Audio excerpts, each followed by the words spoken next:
Yo, what's up? What's happening? Welcome back to another episode of Football Focus Weekly. With me, your boy, Nyata, Kenan, MSC, CAF accredited, and the ever-present man like AK Rutto, Saj Nabri today. Anthony Elanga. Yeah, and leo tuko Nairobi, by the way. Manze. As in, I mean episode 47. Phil Foden. Yeah. Baba boys. I don't think there's a Kenyan who had a perfect weekend. Arsenal fans. They didn't. Perfect as weekend. long as you are Kenyan, you didn't have a perfect weekend. Oh, okay, true. Yeah, Yes, so yes. unless Ndegz you tell us otherwise. No. I agree with you. Nice. Rutto. IZ. 2 losses. In a bounce. What? But ni sawa. Unalala, unaamka.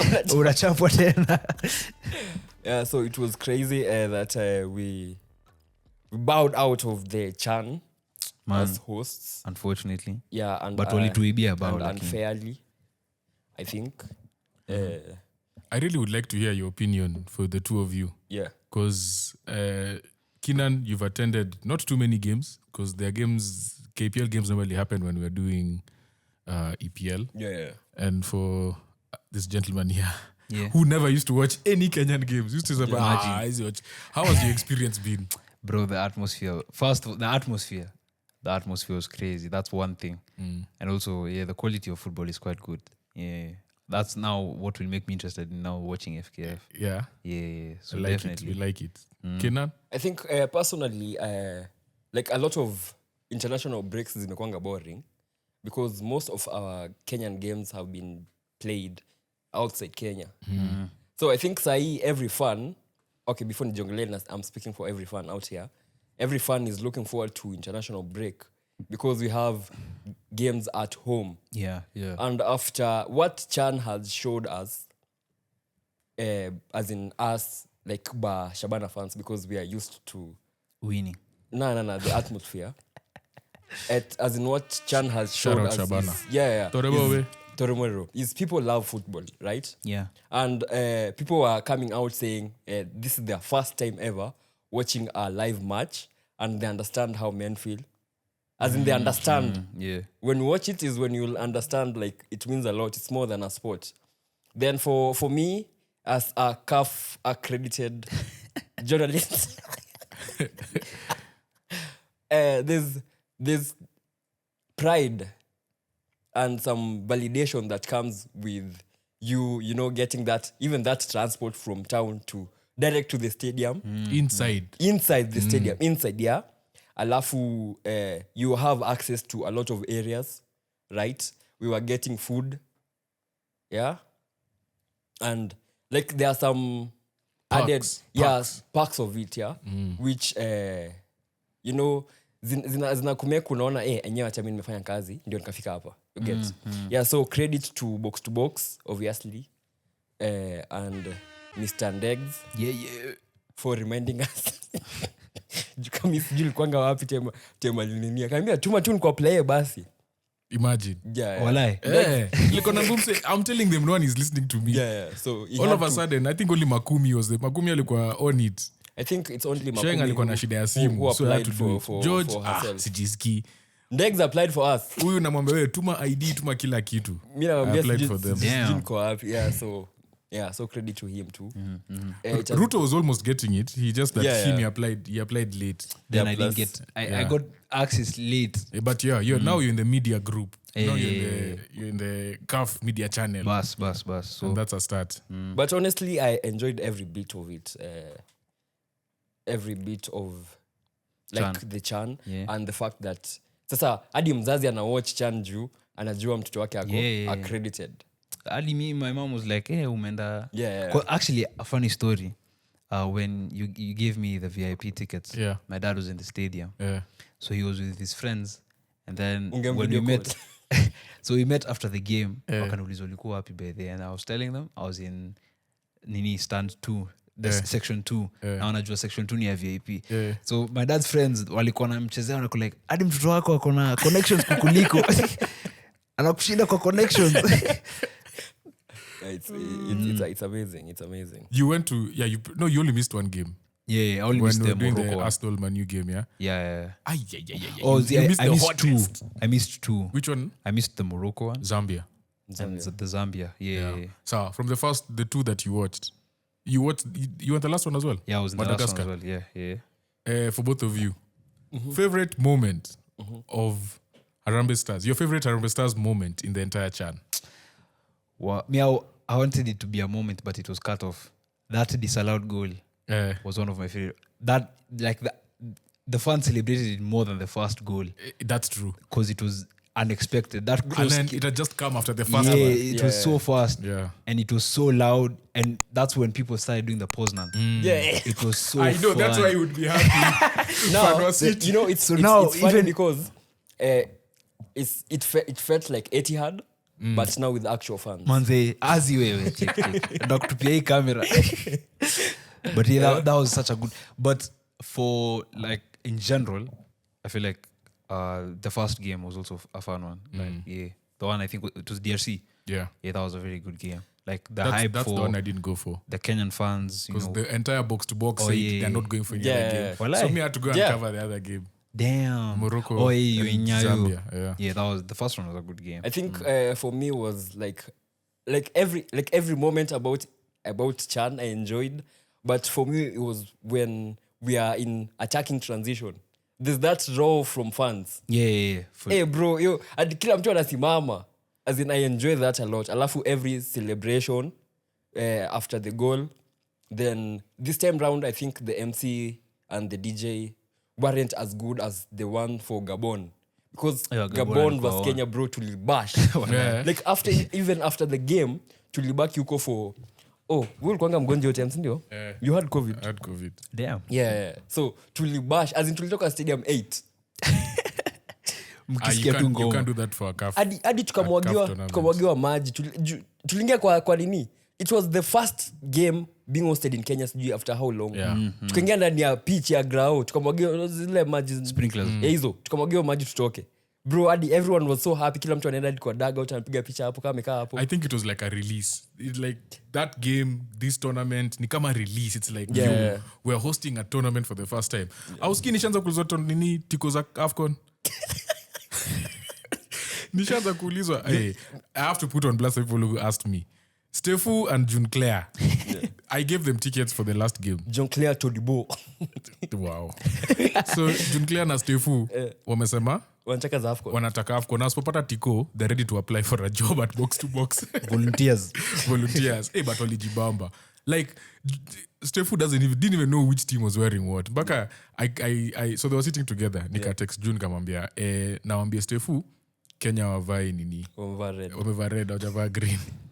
Alafu nimetext wakasema hata ndo ameuliza tu saa hii. I bro, it was almost half time. Damn. Kama sasa kwani half ulikuwa unafanya Like the vibe alone was amazing. Yeah, but that's what I'm saying. Like, even people who do not enjoy sports, don't enjoy football, were coming and actually just being in the moment. Yeah. Like people holding their head, penalty shootout. Like everyone is just like By the heart-stopping bro, Watch moment. Pena Bro, kwa I fainted. stadium ni it's more It's intense. different. Wow. It's different. It's sad because there are some you can know from the sijui kama ni mi solo ama Body like from language. the body language, from how the player walks. You immediately know. Actually, when players say like that walk from the half Yeah. to the penalty spot, it's a long walk. Yeah, plus when the opponent keeper gives you the ball, you know, Yeah, even the 2 pens we missed. The Madagascar keeper. Alikuwa Mm. anatupea ball. So it's more And like then, he gets even the into ones a- who scored, he would come and dap the striker. Yeah. So it feels like he's in your head. It's Yeah, like, it's in your head. like he had semantics. you've beaten me, but I almost had it type of Like thing. when Kibwage was walking, nilishika tu kichwa hivi. Kasema today, I just hope today I'm wrong. But you were right. Yeah. Sadly. Best centre back in Kenya. Yeah, but I enjoyed every bit of of Chan. And my last game ilikuwa stand 14, by the way. Yeah. Ilikuwa tu vibe. Uko juu. when actually before Odongo came on, George called me. Juu from there he can see who's changing. Yeah. Akaniambia Odongo anakuja. Alafu nilikuwa nimekaa na mafans wa Shabana, so I told them Odongo is coming on. Bro, hata sisi we weren't focused on the penalty because that's the same time we got You considered a pen. You considered a pen. Yeah. Yeah, so when Odongo came, like those fans who shouted were Shabana fans. Like they were so happy last bona mingia. Yeah, so it was amazing. Plus box to box was highly recognized. Yeah, unatembea tunasikia box to box. It was But then it's amazing. someone recognized me in Garden City. Are you serious? After That's so the random. game. Yeah, it's Okay, amazing. now before we go into Nini Football ya Wazungu, I need not an apology, I need acceptance at Coach Benny. I need one from Kenan. Bro, like After that tweet, Okay, not acceptance. I just need to know his opinion on like Coach Benny. bro, let me tell you, like I'm glad that we took Benny in because sometimes emotions zinafananga, but then later on you come to understand why decisions are made the way they are made. And I think everyone was given a chance. You know, my case was about my boy M10, but I understand why he didn't play, and understanding that makes me respect Ben even more. Alafu he's a very good like that connection with fans. You know, he reminds me of Conte. The way he celebrates goals. Which game was it? Morocco ndo ilinyesha? Tuwazienda Zambia yenye tulifunga mpaka akatoa Jako akaanza kuzungusha hivi. Zambia. Even when Ogam scored the goal that was disallowed. I'll find the same celebration. Aya, Rutto, malizia. From a tactical perspective, as someone who loves tactics and just loves breaking down the game, was there any like moment, like a tactical moment from Benny and Harambee Stars and you're like, yo? Okay, the big thing is how he controls games when we go 10 man down. We won 2 games with red cards. No, we drew one. We drew one? Yeah. And we won the Morocco one. But playing 70 minutes. Winning versus Morocco feels like winning versus Morocco. 2 games, bro. But Angola was 70 minutes to be fair. Yeah. We were 9 outfielders. We even killed them at the end, but we missed. Even Angola, we could have won that game with a couple of chances. That pass, wow. So for you, it's the game management. Game management and also his tactics. I've seen As in in a while. Okay. We haven't seen Kenya like play this well, in my opinion. So it's quite a boost, and to reach the quarterfinals of CHAN, it's a stepping stone. Yeah, you're saying this well. For some people, it might be ever. I don't think so. I don't think there are people who've ever seen Kenya play this well. Okay, true. Yeah. And I don't even think like Benny has also brought more people to the game because now more Kenyans are watching Harambee Stars. More people are now knowing Austin Odhiambo ni nani, Ogam ni nani, Michira ni nani. Yeah. Before tuingie mpira ya wazungu, I want to clarify some 2-3 things. Faster. Summary. Kitu ya kwanza ni football doesn't work the way you read in Twitter, and it's sad that some of the journalists ndio wanawaambia ati Kenya hiyo goal itakuwa reviewed then tutarudi Kasarani. Football doesn't work like that. Unaweza file complaint na mtu mwenye anaweza ni ref si tutarudio game.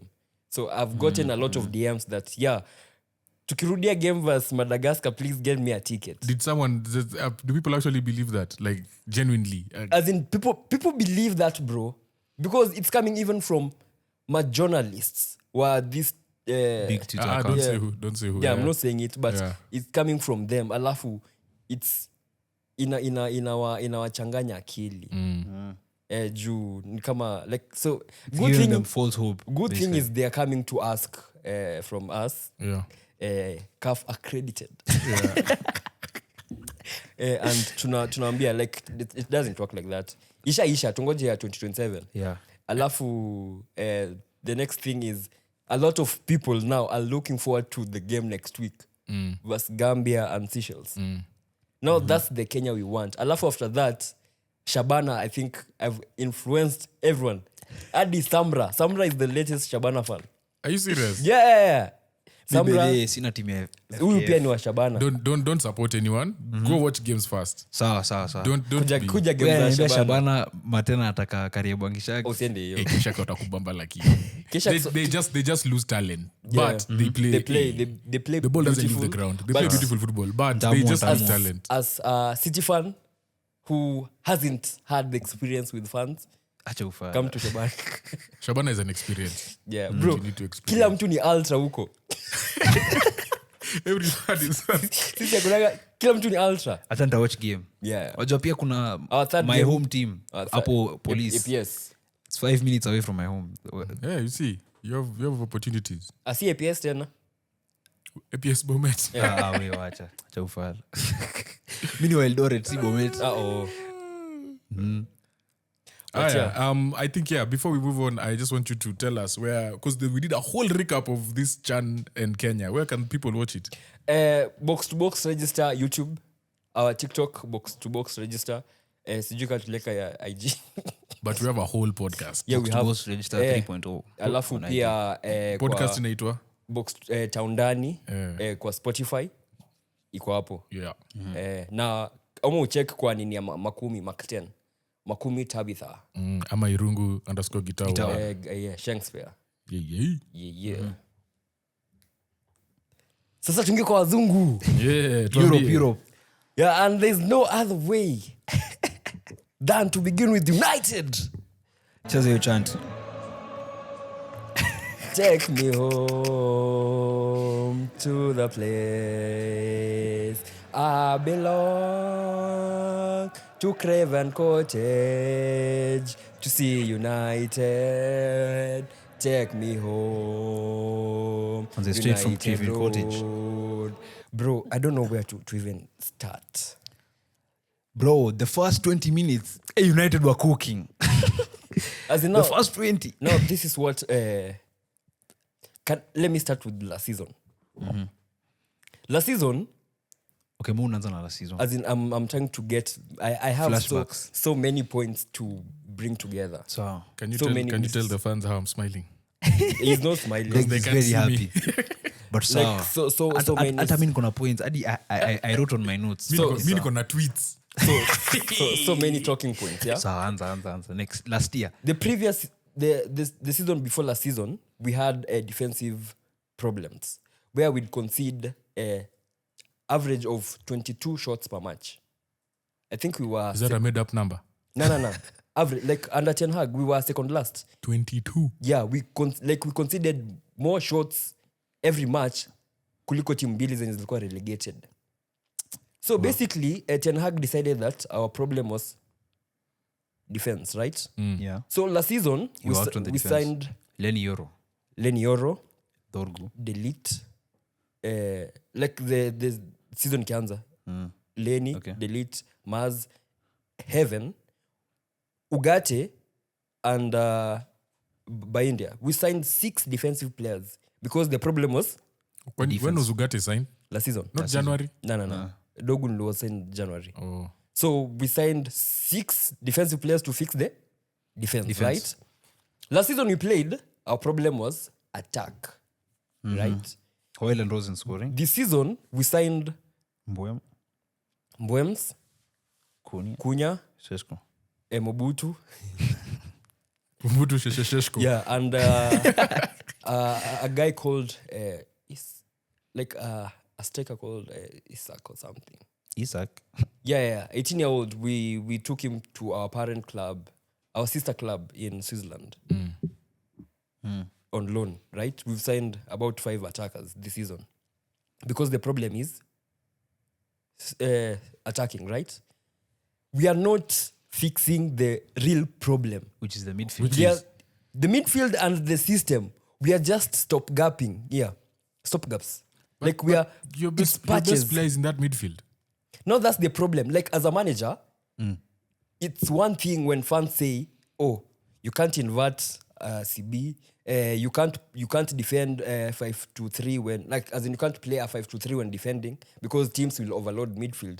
It's one thing when fans say that and Twitter tacticals say that and But give you now- solutions. It's another thing when a professional manager, not 1, not 2, but 3, have said, the latest one saying, we knew that they'll have 2 midfielders. So we overloaded that area and added Iwobi. It was as simple as that. When you have a manager say that, you as a manager, unafaa ujite kama mkutano, right? Hata Pastor Ngango sema hivyo. Kamukundi. Yeah. So I think Amorim system is so rigid that he wants it to work so bad and prove people wrong such that it's now proving to be it's not working. I just I feel like you're saying what we were telling you last season. Exactly. Now- but now, But the last thing season is, he was there's hypocrisy. Last season they were like, Ten Hag, he doesn't have a system. Yeah. He adapts. yeah. We need a manager with a system. We don't need a manager to adapt to the players as in. You do need. We need a manager who can tweak something when it's not working. Okay, There's principles and there's shape. I'll give you Right? the example of this manager, Conte, when he came to Chelsea and he was trying to play for the back. 4-4-2. But But it wasn't working but because for him, alikuwa amecheza hivyo Juve. yeah, but Yeah, but when he came to Chelsea, it didn't work. Yeah. Then he found I have a strong left wing back in Marcos Alonso, and he also has Victor Moses. who After can which play game? every- Game week 4 after losing to Arsenal 4-0. CG 4. the Arsenal game, yeah. Game losing week to 4. Arsenal. Yeah, game week 4. changed the system, Completely. and then it worked. But then But now I feel like Amorim is now doing the opposite, where he's trying to fit profiles who don't fit the system. Square into the pegs in system. round holes. yeah. But you see the quality of football then wasn't what we're experiencing right now, where you have the likes of even Bournemouth But the top going six, toe to toe with but the top six back then was better. it wasn't The that, top six. It wasn't that better. per The top se. six. It wasn't that better. The top six. Like Chelsea won the league with sijui 5 games left ama 6. Hiyo si Yeah. better. No, Better I'm imekuwa like last season. Liverpool walishinda now many games left. Last season. Yeah. Liverpool 7. commissioner. But the previous season ilienda the last day. See? The previous season pia ilienda the last So day. last year this- 23 last year equal was the last weaker. day. Last year tulikuwa na nini ma injury. United ilikuwa pre-season, Spurs walikuwa injury. Na bado mko pre-season. Sasa hii hapana. But the problem with Amorim ni acha nimesahau kitu nilikuwa nataka kusema. Uko na vitu mingi sana za Like kusema. there's principles And as shapes. as a manager that atukicheza to 7. When Arteta first came to Arsenal, he was playing at 3-5-2 because those are the players he had at the time. But And- his principles were the same as what he's playing now with the Kenan, 4-3. But you can't compare with that I Arteta told did. you this last year. You can't just be a manager, come and force everyone to do what you want. Because if you look, even Nani, what's his name? Slot, who came last year, he looked at the squad and he was like, you know what? Do you remember they're the only team who didn't play a preseason game up until like 2 weeks before? Yeah. He was like, I'd rather go put in work with these guys before we even play one game, Yeah. right? And he needs to understand what he has and how he's going to adapt. We used to be one of the most Arteta's first 6 months, we were the most defensive. I've never seen us defend like that. Yeah. Like it's just 3, it's just low block. Like we're just depending on counter with Auba. That's why he played so well. Yeah. Yeah. Which other manager am I thinking of? Thomas Frank. Conte. Thomas Frank. Yeah, Thomas Frank. Thomas Frank has won back-to-back games before Amorim. Yeah. This is the second week of the season. He's done it in the second week of the season. Yeah. At the end of the day, sometimes you just have to be like, okay, this is what I have. Let me just be solid for even 8 game weeks. Then we can build on it. But the guy from game week 1, he's decided solidity is not how he wants to approach it. Which for me was, because it's the middle of the season, he's the one who knows what he's dealing with Last during season. the season. So I was like, I'll give him Yeah, a pass. last season it was a pass. And even now, for me, I sort of give him. I still, Nah, give him, I I still don't. have to give him a pass I don't. because because think about it. His system needs players, right? Yeah. But he Who doesn't have you have those. added? Yeah. You've added Mbeumo, who didn't have a preseason, Yeah. who did not have a preseason. Let's just be honest. Ndio. Yeah.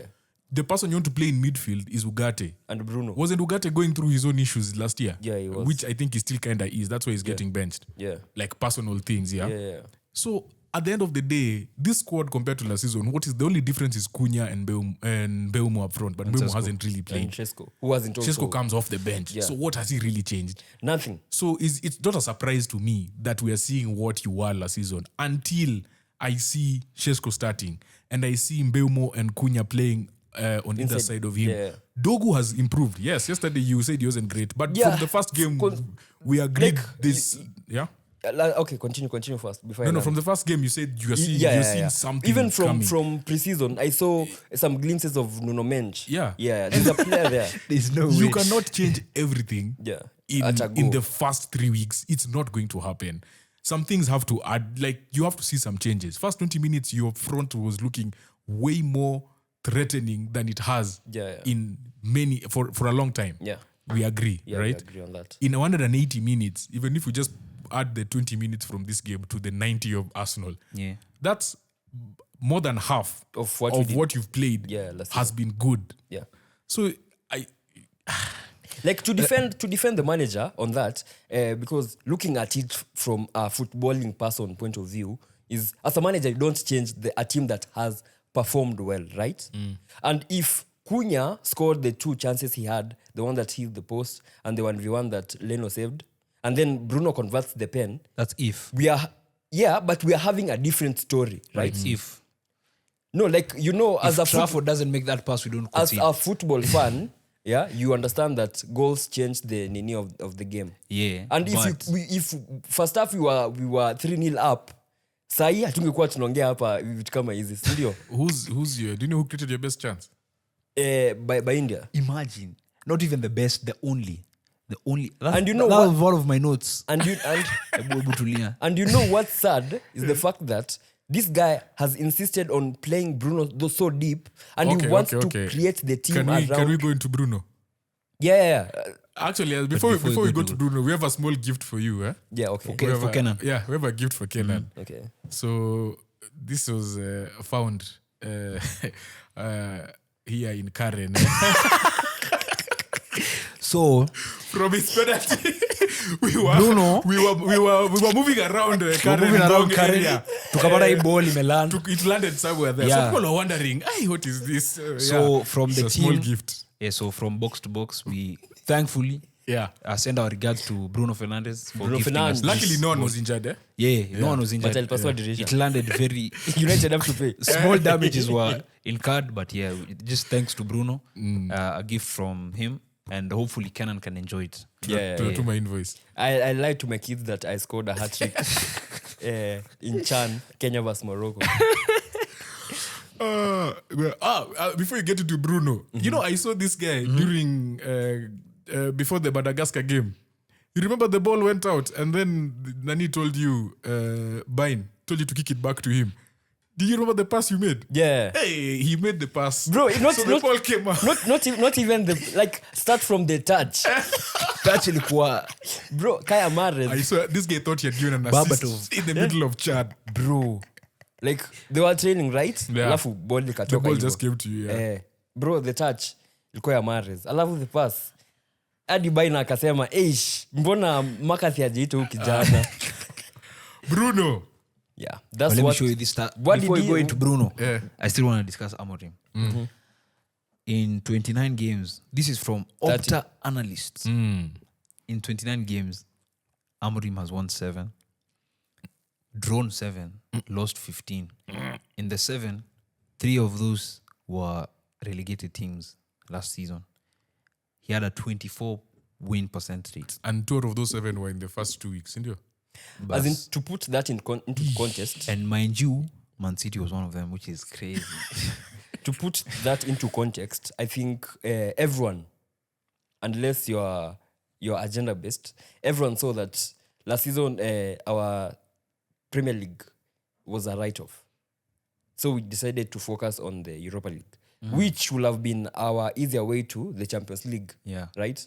So vitu zingine, okay, stats are stats, you can't argue with them, but vitu zingine tu ni jaba. Tuache siasa. But let me ask you, had you won the Europa League and you'd be in the Champions League, what signings would you have made different?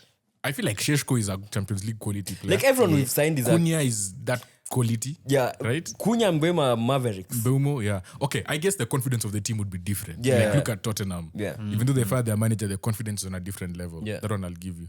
I have another stat before we go to Bruno. Who is one of the best defenders at Manchester United? Lenny. Yoro. Would you consider him your best centre back? Yeah, he's the best. Oh, I think I know it. I know what you're gonna cook. Do you know in every game Lenioro has started, he's yet to win a He's game. not won. As in, hiyo ni jaba. Juu. He's yet to win a game. No, it's false. Let me give you let me counter that. Let me debunk that. Remember the worst game Lenny has ever had in United colours? I can't Southampton. remember. Yeah. Southampton. He started that game. Was Suleimani, and we won 3-1. So this stat is a lie. It's a lie. He has won 2 games that he has started. As a starter. Yeah. But was he on the field? Yeah, he was on the field. But why doesn't he finish games? See, last season was managing nini injury yake. He had an So injury. even this one, he was taken out. Like this one we are going for the goal. That's Maguire. That's Maguire striker. Maguire, Bro, and that Maguire striker gimmick. I don't know.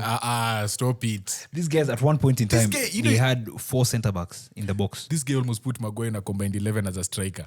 Bro. now he's rukaing him. Nah, like I'm not rukaing him. Now it's but, a gimmick. Yeah. But then yesterday was not the first game, but I'm glad that I was vindicated in a way. Juu nilisema kwa group after first half we need a Toni Kroos type of player. Someone who can control. Juu A Pedri type of player. Toni Kroos. Juu sisi, Bruno. juu No, as sisi in they need like our midfielders treat the ball like it's a sufuria moto, hata kila mtu ataki kushika. Unaona? Alafu kuingia Twitter nikaona Toni Kroos trending. Also, can I just say that Casemiro was, in big 2025. But again, when it trains, it pause. When something is not working, It's not working. everyone. no, but there can't be such a big drop off from week to week. From Against game week Arsenal, 1, he you was were so very good. Like And everyone then was so you're good. Like positive. the consistency, and I have Yeah, to. there's no consistency. And That's I not have our to problem give in United. Nani Bruno Silva credit, right? Bernardo Silva. No, anaitwaje huyu manager Marco Marco Silva. Silva. Yeah. After the first 10 minutes, like that's the reason why he began with Sesenyo. Because he knew these guys are looking for that bounce pass where ball inaenda kwa center back, then inakujia somehow Casemiro anaichapa kwa Mbeumo. We did that versus Arsenal. Tulikuwa na find spaces kwa flanks. Yeah. Juu mnacheza na back 4. Akasema hawa sasa juu ni back 4, acha niwagusie back 5. After I don't know who was injured. He called the huddle, akachange. After dakika 20. Tulikuwa tuna possess in our final third, in our defensive And third. walisema they found you out. They were just sitting behind the midfielders. Yeah, And then yeah. they knew they would attract the center backs. Alafu they just played. Like in it between. was more of what Ndegz has been saying. Back 3 space inapatikana kwa between fullback na midfielder. na center Center backs. Yeah, kwenye nani alipasi hiyo bao ikaingia. Lakini Again, that- Bruno not tracking the third man run. What was Dalot doing lakini? He wants to do Maradona turn in, Cruyff turn in the. There are many people in that. When I watched Gary Neville for a few seconds and he was like, I'm trying to see. Was it Gary Neville who was co-commentator? Nah. For Sky Sports. Oh, that was Sky. Yeah. Anyway, one of them was like, I'm trying to see who's who's not following the run. It was Andy Townsend. He's like, I'm trying to see who's that. And then he saw Shaw. He just latched onto Shaw. But then when you see the replay after, that run comes from so far. Yeah. So it far shouldn't back. even be Shaw. Yeah. It's Bruno. Yes, But, and talking of Bruno, Bruno. Please, Ndegz, play the clip. Please tell us about Bruno. Oh, Bruno. No, he needs to play the clip for fast. for the girl who came from Shortly Sporting. before your penalty, it looked like the referee kind of bumps into you. I don't know if that affected your concentration at all because you seemed pretty upset about it. Yeah, I was upset. Obviously, as every penalty taker, you have your own routines, you have your own things that you do. It upset me because the referee didn't apologize, and that was what which triggered me in the moment. But that's not the excuse to missing the penalty. I just had a very bad hit on the ball. I took my foot too under the ball, and that's why the ball ended up going over the bar. Bro is trying to make an Nyata- excuse alafu asemi hiyo si excuse. Nyata, Kenan, MSC. And if Calf you CAF accredited. accredited. Yeah. That is your captain. That is your captain. see, do you remember the part where he had the ball and then he's He was, pointing? yeah, and alafu kanyanganywa. And that is your captain. I That think is how- he lost. Yeah, No, it got into his head. Yeah, Definitely. Yeah. But it's been Ange- like that. ange- Bruno has been ange- like that from way ange- long. angetolewa. Whining. Like it's a Portuguese player thing because all Portugal players. Wait, did do he that. skip? No, Nah, he didn't. Bernardo Silva is also a captain, but we don't see Bernardo. Bro, Bernardo White. He never. He he didn't never even, whines, but he plays badly. He didn't even club for Liverpool to begin with. He was drinking coffee. Alafu akawa tusi. Then he steps on players. He spats on players. He spats even on a kid. A kid. Yeah. Ball boy. Me, the one I can remember vividly of Bernardo having bad behavior was Even- the community shield. Even Why is this Matus game make you talk about Bernardo? By the way, Why you talk about- we're we have talking a about very, Bruno. we have a It's a- very good club captain. We're It's talking a about Bruno Portuguese Fernandes. thing. It's I not a don't know. Portuguese. This is a Bruno thing. We're talking about your captain. Don't blame others. As in the past 2 games hajakuwa hizo level. So but again, I don't know. Personally, I am taking time right now to blame players. I think it's more of the system. The system doesn't uplift their strengths. So why are you blaming the It's players? more boss? of it exposes their weaknesses. Ameanza kuwa Ten Hag. Ten Hag was playing to the players' weakness, not strengths. So it's hard. I think the system is. How about Kobe Mainu? By the way? wish- Free Mainu. Free Kobe. Free Kobe. Maino. One thing with Kobe is I don't know. Me, the thing I don't understand. Now, this is where Amorim has to explain himself. Amorim, if you're listening or watching, Nitamtumia. On YouTube. why is Kobe hasn't played a single minute? He hasn't. And the Zero. biggest issue after Control. was it the penalty miss? No, after you scored. Do you know who is in your midfield? Mount and Bruno. Mount and Bruno. And I thank God Adama didn't came on. Because sasa hapo angekuwa anashika bola anakimbia hadi Licha one wasn't end, playing. anarudi hivi. But you know how Adama carries. Hakuna mtu angemstop kwa hiyo nini. Transitions. Aya, positives. Lenioro. Lenioro. Yeah. Okay, Lenioro. Hey, kwanza that one, there was a one where who was one- going was Josh Sasha King. Lukic? King. No, King. Yeah. King was about to go and score. This Bro, guy just- like he remind like hadi I shouted huyu amekuwa akiwatch Saliba. he has longer legs though, Yeah. which makes him just a bit more. It looks a bit more To make beautiful. those, aesthetic. strides. Yeah, it looks a bit more pleasing from him. Any more positives? For me, I think Cunha is still a maverick. But okay, this is I don't say it's a hot was a take, mad- but this is about Cunha. Maverick in the first Other than 20 the minutes. first 20 minutes, what There's did he do in nothing that game? He like hakuwa anapewa ball. You know our players who thrive on So the first 20 minutes alikuwa anapewa ball. juu man hawakuwa to find out how we play. But after that hadi Cunha alikuwa anakuja hadi half yetu bro, I told you, you know it's bad when you see Cunha, the player who worked the most defending. Cunha was defending in our defensive third. Work rate iko juu, hiyo He's ni supposed sawa. to be a You luxury need to build player. on it. I saw when Sheshko came on, hey, there was like a skill move he did over there. Yeah, that and link up strength. move. And Yeah, yeah. strength. Hey, that guy is strong. He's strong, yeah. Shida ni hatucross. Alafu tunaingisha Maguire ndio tumcross. You know, haikuwa ina make sense. You have Shishko's sijui 7. That is your striker. Wacha kumnini. 6'5". But I'm not going hard on him because he's your age mate, right? Yeah. Plus, we've sent one for the future. I think we have a very good player there. If Chesko, if you can manage him well, I think to solve shida mingi za striker. He has a lot of raw ability. Yeah. Now it's Like, just about tunafaa- nurturing. tunafaa- He can also play basketball. Have you seen his clips? Eh. Yeah, tunafaa kusharpen akona dunk ingine crazy he can dunk. That's an athlete. kuliko Lewis Dunk. Yeah, but for United I think we give it, personally I'm giving it up to game week 5. You're not giving it. You Me, I put said- this tweet up. What was the tweet? Say it. Amarim or whoever his name is Me, remember, out. I said in my prediction, first 5 games, I said they'll only win against Burnley. And my predictions are now coming true. Oh, ile top. Top- the top first 5 games. You know it will be crazy when you lose against Burnley and win against these guys. I swear that's the most. And last week, I feel like predicting United is becoming our hobby. Last week I told you, I Yeah. don't want to see what you do against the big Fulham, boys. yeah. I want to see what you do against Fulham and these guys. Yeah. Anyway, enough about United. Hey, tumeongea about United. Well, Yeah. So we on Friday, after our sad loss and exit from Chan. Wengine wetu hatukufikia first half ya World Champions. Champions of the world, champions of the world, la la la la la la la la. Champions of the world, champions of the world. Yeah, so we had Chelsea playing with West Ham at the London Stadium. And I mean, It's good you said playing with, not playing against. yeah, actually they played with. And again, like every time I see West Ham scored, nakumbuka tu chenye Ndegz alisema, ukiangalia midfield yao, As in, I don't know, sijui ni personal Na nani vendetta ameishia by the way? Nani? Who? Carlos. Damn. Carlos Soler, Si Sole. Nani? Sorry. Alcaraz. Alcaraz. Alcaraz. Ederson. Oh, the one they signed, the Mexican. Anaitwa Thiago ama anaitwa nani? The Mexican. Wenda wapi? He's gone on loan somewhere. Really? Imagine. And we're saying that their midfield is an issue.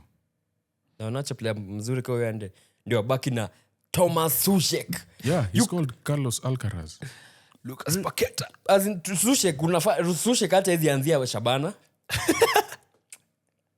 Ngoja, this is not Carlos Alcaraz. No, Carlos Alcaraz ni wa Everton. Everton. Naye anaitwa jina fulani. Alcaraz wa West Ham. Alcaraz ama Ederson. The Mexican, right? Aguero. Alikuwa anaitwa Alcaraz. Alvarez. Oh my God. Fenerbahce. Alvarez. Alcaraz is from Everton. Sorry, I watched the Everton game yesterday. The one who did the Grealish at Emirates. Yeah, we shall get there. Yeah, so you can't win anything with Suchek in midfield. Hata Chelsea waliwasamea. Hiyo game ingisha 9. In fact, they were lucky Paqueta scored first. Yeah. A beautiful goal. Because Chelsea scored first. Yeah. Ingisha 9. But credit to Chelsea on yeah, that. credit to Chelsea. Actually, a point I was taking is that from the few seasons Palmer's been there, they weren't really creative when he's injured or when he's not playing. Yeah. But they No, he adapted. missed. He missed. He didn't play. But you know what this game felt like? It felt like they really game planned for Palmer. Palmer. Yeah. And then he gets injured. Yeah. Estevao. Alafu planish. Joao Pedro also If played there's 10. anyone our fans on TikTok have called for us to speak about, has been Estevao. He actually has a new record. He's not, I think, the youngest player in the Premier League to assist. For Chelsea. Second youngest. As Was it youngest? The youngest player for Chelsea. But second youngest in the Premier League. I don't think so. The youngest ni Max down one. there's Ali assist? Pauliwa. Wait. there's So Rooney, there's if it's a pen, it counts as an assist. in In FPL. FPL. I don't know if it's in not in normal stats, yeah? Yeah. That's just a penalty one. Yeah. But it's for Chelsea, not in the Prem. The Prem kuna wengi, kuna kina Owen, kuna kina Rooney, Rico kuna Lewis. kina Uyo, kuna Mainu. Foden. No, that yeah, Estevao kid, the way he carries the ball. He's oh so my good. God. Bro, he's so a silky. left-footed Neymar. Yeah. He Like carries the ball. there's a pass Reece James alimpea. He didn't score, but what he did, for me, it counted as a goal. I love unachapisha ma defender duster. Like he makes you get off your seat. yeah. Every time he has that Saint Maximin Vibe. gene, vibe. It's like a small Yeah, easy. even Joao Pedro. Joao Pedro is also a... It's like Pedro had a goal and Amshiri. was it goal 2 or and 3 assist. assists? Two assists. And FPL was 3, right? 2. No, he had 2 official ones. Yeah. But I think FPL he had Alipewa anyway. tatu. Let me check. Yeah. Continue. I don't see how Garnacho is going to bench Neto. Yeah, easy. Who? I think Garnacho. Garnacho, I don't even think the deal will go on. As in the problem with that kid is he wants to prove something to United. Yeah, that's why he wants to stay in the Premier League. You know you have to be dumb when you reject Bayern. I don't understand that kid. What was that about? Well, like, how do you reject Bayern? Even Sancho rejected Roma, he rejected Fenerbahce. No, for Sancho can understand he's now dating Sawiti. Now he needs He needs the money. But for Garnacho rejecting Bayern, No, there's something wrong with your team. I think There's something it's- wrong at it's United. Ego, the Yeah, ego, it's the ego. There's something Garnacho Yeah. wants to prove to them. And Rashford sort of had it until he realized, hey, here, if I don't sign for I think someone, Rashford I'm had out. he had a sweetheart. He's a to bit United. older. Yeah. He's a bit older. So he realized also, hey, yo, I But can't be waiting until... and again, it proves what Mourinho said back in 2017. See where they play, how they play, if they play. Rashford was hooked after stinker for 5 minutes. Like, uko si Manchester kwenye people sema is one of our own. We always do this. We were talking about other teams, we come back to United. We won't do it again. It's because United are just a problem everywhere. Joao Pedro performance. It's a unit of class. Joao Pedro performance. Very top class. He was playing Even as a 10, yeah? Yeah, as a 10. Because even people are wondering how they're going to fit Delap and Pedro in the same team. They can. Nicholas Jackson is just... Someone said that he might be Nicholas Jackson and Nani might fit better. And Pedro. Yeah, they can. Because they can interchange. Itakuwa fluid. Yeah. For Delap, it's striker. Pure 9. But for Pedro, he can play across the front 3. He can play then as 10. Jackson can also drop. Jackson also can drop. Yeah. So I feel like Nick Jack should go to Arsenal now that Havertz is injured. Take it easy. 2 E's. See what I did there? Yeah. That guy was so happy. I need Actually, to do that. Yeah, no, we'll get there. We'll get there. We'll let's get there. get there. No. We need to finish with Chelsea. They did this experiment of last week. They started with Achampong. Champong, yeah. Now they've started with Adarabioyo in this game. Yeah. Who personally I think is their best centre back. Dan Chaloba. Yeah. I As in think- that I they are think the Chalobah pairing. is- Or Him and better between the two. yeah, like him and Achampong. him and Chaloba Yeah. embody what Enzo wants in a centre back pairing. Caicedo scored as well. Enzo was he scored, but he was yeah. he was This So I guy is feel like, 100 mil still. But still, you can argue that ni fatigue ya FIFA Club World Cup. also I wanted to give a big shout out to Wesley Fofana, who actually came back. This guy has been injuries, man. Even Chalobah, he was So being good. forced out of the team. Went out on loan. He was Yeah. recalled. They gave his number away. Imagine. Estevo. And Jorel Hato, Did he play? he did. He came on, right? Yeah, is what I'm seeing. Which means that was his first game of the Premier League. Yeah, but he's a versatile Premier player. League Can debut. play. Kama Mansour. Honestly, guys, this game was difficult to watch Yeah. because we were at the stadium. Yeah. You know, us guys, as Chan accredited, Yeah. you have to stay at the stadium, do interviews and everything. So And now we were hate watching I at the only same watched time. I only watched the 30-minute highlight. Because you're watching at the same time. Yeah, watching Morocco beat Watching Morocco and Tanzania. Oh, yeah, Tanzania. true, by the Yeah. yeah. Best hate watch. Best hate watch. It slapped. Mandugu atoka nitoke. Yeah, so we we prefer to conduct our hate watch in person. Yeah. And for that reason, tomorrow we are traveling to go and hate watch Madagascar. Yeah, but so that game was so hard for us to watch. And I think even most of the Chelsea fans can attest to that. Pia walikuwa stadium. But the result is huge. Yeah, They're slowly getting their feet back. Yeah. I just want to see how they I think the problem inakujanga the first international break after team iko na momentum. It works differently but for every these team. guys need it. Yeah, These they guys do. need all the They rest do. they can They get. do. Yeah, they true. And when they come back, they're facing Brentford and then you guys. So, Yeah. United. That's OT. Hadi heri Brentford. Hiyo game nisha predict nisha draw. It's a tough coco. Next we Yeah. go to the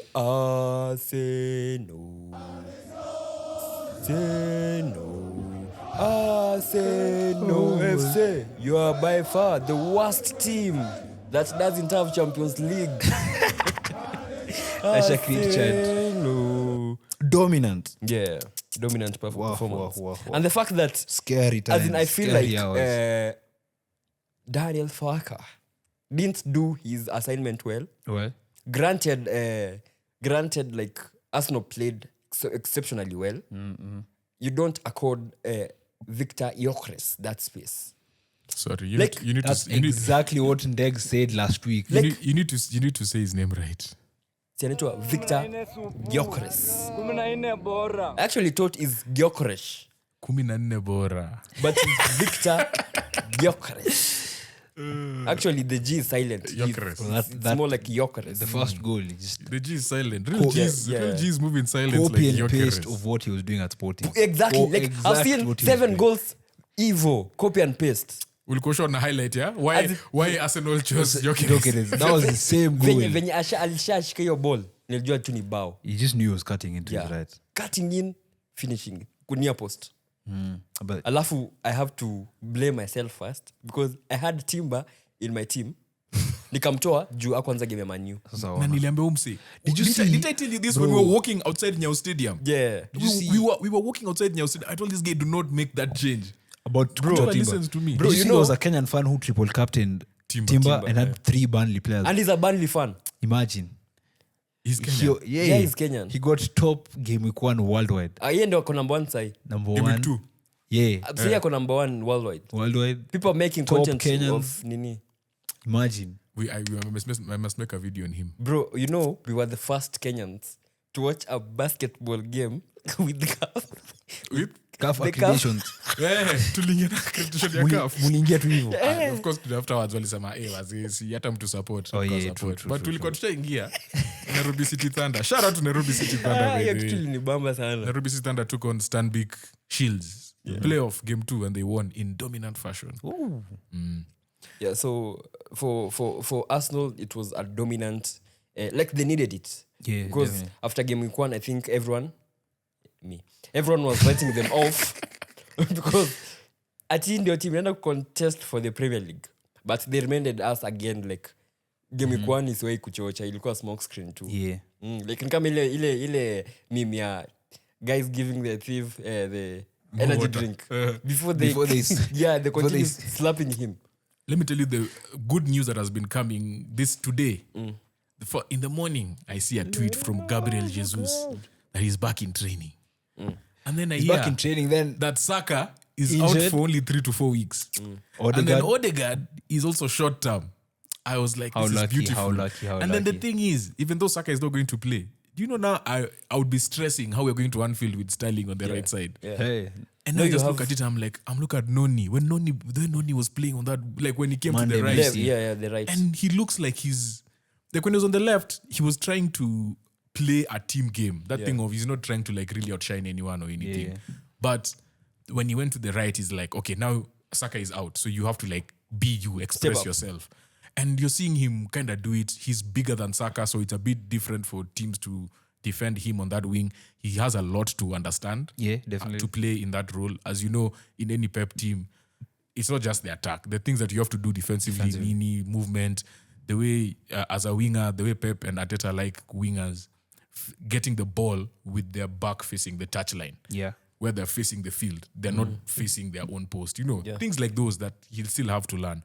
But all in all, like it's a good feeling to know that even if these two people go down, we have a squad around it. Nwaneri came on, he just looked. Also, you He just shout out looked to at the youngster. You know down what? one. You know Max what's Downman. funny? He's 15. Bro, 15 years old.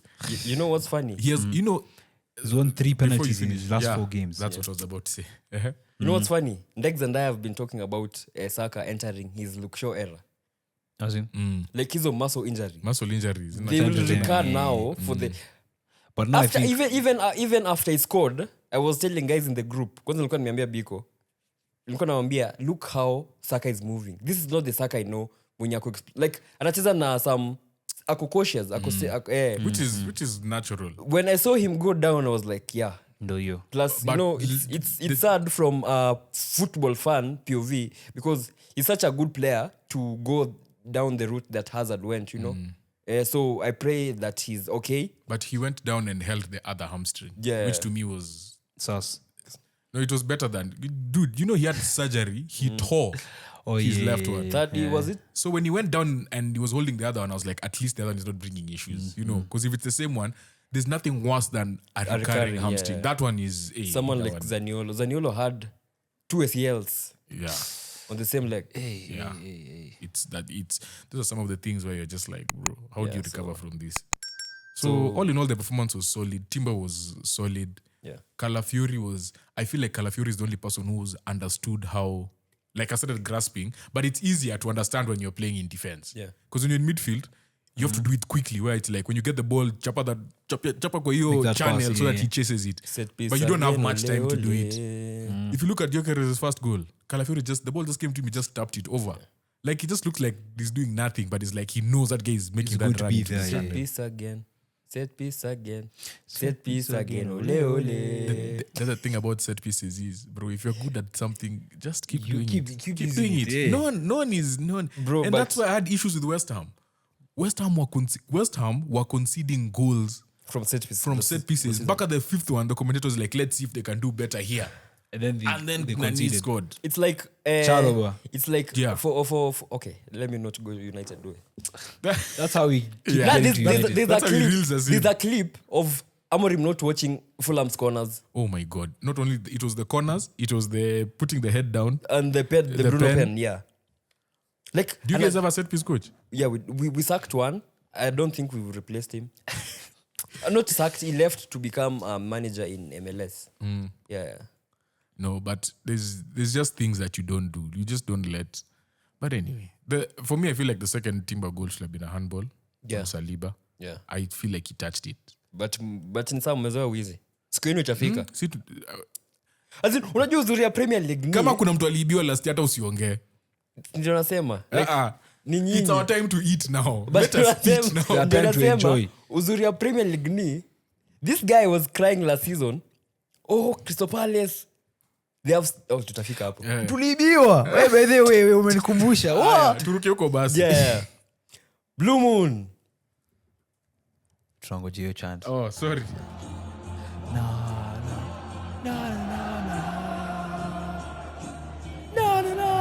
Unaweza sikia kuna fans kwa stadium. Ni mimi ndo naimba. Anyways, Sali record tu kwa choo. Yeah. Unaweza sikia tu kuna Pali fans. kulikuwa na echo. By the way, inakuwa tu sheria tuna losing it to Spurs. Like Spurs can have the worst week. Unless- They've lost to PSG after being 2-0 up in the 85th minute. They've lost Eze. They've lost Savinho. They've lost Today they have lost Gibbs Hinkapai. White. Nico Pav. But game, Even him, bro, I saw like they were willing to pay 70 for this guy Hinkapai. if Tottenham played, Nkapie. Hinkapai, yeah. if Tottenham played City every Hinkapai. week, Hinkapai. they would win the league unbeaten. As in, the funny thing is, you guys always lose against Spurs until it's time for them to win and help us. Oh yeah, shout out Son. Shout out Son, man. Wow. The reason why I'm concerned about your team. The highlight. Losing to Spurs of last year is something that could happen. Yeah. Those guys, because they play such a high line, they could catch you 4 times, score 4 goals, and you're out. Like you lose. Yeah. But Like it's the same that- thing this year, though. Nah, dude. They Spurs. were defensively organized. Okay, defensively, They were yeah, actually, organized. bro, You one guys did thing- not create chances. Apart from the Haaland one where he ran through and gave Bro, me Mamouche. Haaland can dribble. People After, are and saying then he gave Mamouche. What else did you create? nothing. There was one Mamouche from the left, but those are the only 2 chances from the Exactly. game. Even the header was like a bit high. Like this one for me, this was a performance where they This was added nullified you. They were. Did you see how they were pressing you? Bro, Van de Ven was pressing Ryan Cherky, who was coming from the ball. Palhinha was inside the box Yeah, it was pressing crazy. when Nani gets the ball. Papisa. Palhinha. Like that goal is scored. Yeah, he was literally Inside the box, and that's yeah. your DMF because Papisa was Yeah, given the 'cause freedom to go in front. They press in a 4-2-4. Yeah. So Saar enters as a second striker. Now there were moments where they'd switch and Palhinha is the one that's entering the DMF. That's how brave they became. Bro, it was And dominance, for me, domination. You guys, that is a real concern. You guys have been Okay, the beaten real by concern Spurs was- in 2 different ways, and that's a concern to me. The one way is obviously they exploited the high line for the first goal, and also the second way is they physically dominated us. What Pep is trying to do, basically, he's going for more technical people. Like if you see, Blame in the other Pep in for the the- first goal. how because of the high line. Yeah, hizo ni ideas. Okay, me, I didn't understand why Stones wouldn't go for the man. Like obviously, His body position is already off. he's He was already already off. going That's that why way. he Because he's was trying already to go off. this way. Yeah. That's the problem. And then it became too late where if he made it earlier, Richarlison would have been off. But his decision making, where he was kind of intuitive, he didn't make a decision early enough. Was he playing on the left? He was playing on the left, yeah. Then also physically, Reindeers, Cherky, dominate. There were times I saw Cherky going deep for the ball, and then Saar just comes onto him and he bullies him off the ball. Mamouche also physically, we just looked off the pace, and that might be a very big concern. But the thing about it, maybe something that can fix the problem is Rodri, because if you watched Rodri from years back, we've seen how he's helped us physically, breaking down those defenses that are low blocks or making those killer passes in between lines, and also trying to nullify those physical dominations in the midfield. Rodri has been vital. But do you think? But the problem now is he gonna be Yeah. the Rodri of Yeah, before he got that that is my ACL? question. That's now the big problem where Yeah. he was so consistent over about like 30, 40 games. Are we sure we're going to see that? Because he came back in the Club World Cup and he didn't look like his best self. And obviously when he comes back from injury, I think after the international break, he's obviously going to need time to recover. So also Pep needs to work on that to see what he can do. Yeah. Do you think you need anaitwa Nico? Nico Gonzalez. Nico needs time to understand his role. Yeah, because even if you look at that, like the second But goal how he much more conceded, time does he need? Like more. he hasn't been playing. When was he signed? genuinely. January. He was signed in January. And Okay, but most it's of the Pep. games, But it's Pep. most of the games But he it's was Pep. he was starting Bernardo and Gundogan. I agree. It's Yeah. Pep. He needs Pep, time. Pep, you just don't come and learn. Yeah, I Yeah. agree. Also, I think Also Trafford. Also Trafford Mamouche this time. performs better with Haaland on the field. Yeah. But this time aliniangusha. How Okay, do you the thing miss is, that one you won? he's not a winger. He acts like a second striker, like someone to. The way he was playing with Ekitike was the target man, and he wanted someone to feed off him. Yeah. But Haaland doesn't offer him that much. But like as a second striker who can box crash, like someone like Rangers and also Mamouche can do it very well. Hii season inaenda kuwa ngumu bro. Inakuwa ngumu by the way. Na last week vile uliniambia ni title contender. But I still feel like Season Kenan inaenda could kuwa say mrefu. different. Yeah, alikuwa amesema wana challenge top 4, but he wants to keep but his let me tell opinions. you, the margins, there's no margin for failure now. Yeah, definitely. Liverpool and Arsenal are going to be winning games. But also Liverpool have cracks. It's true, but they're the champions. Even Arsenal, if you watch the United game. Yeah, it's fine. But these guys have how many people they have to knee into the squad? Also, our right back. Because you brought in Nico Gonzalez. We're saying Nico Gonzalez should adapt, right? Or he'll adapt. yeah. But the problem is he was adapting last Even season. Trafford. Then now the whole squad, the whole front line has changed. Apart from has come Haaland. back. Yeah. So now he has to adapt to different, Even different to a play style. different keeper. I want you guys to exactly play how you played versus Spurs versus United. No, but that keeper thing. Who was he trying to pass to? The thing is, It's actually Nico. See, listen. I have a whole analysis video coming up on why he makes that pass. Okay, so we'll wait for it. He's Let me- stupid. I'll give you one idea. We played with you guys where we beat you 4-1, where Ederson makes that pass to the right. Stones plays it long. Haaland controls it. KDB scores. Pep was furious at Ederson for making that pass. Even after we scored, Pep was furious. Because when you make that pass, it's like a trap. That's where Tottenham want to pin you down. Yeah. Like that's where they want you to press. So what Pep wants is you make that killer pass, but someone has to be in the middle to be a free man. But Trafford makes it badly where he passes it into the wrong foot of Nico, where Paulinho Papesa. was it Papesa obviously intercepted it.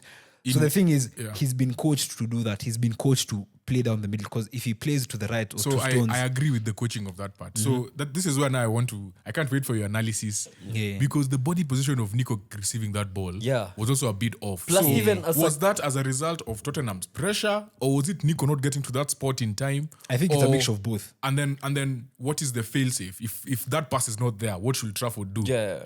Plus, So that's what I'm waiting plus to see in you. as a goalkeeper, you have the perfect view of what's in front of. Yeah, but now like we've seen behind also, the- even in like past seasons where if the player invites pressure or like someone like Nico Gonzalez can come to receive the ball, can link Ederson it. can make it long and he link it to Haaland perfectly. When Trafford can't.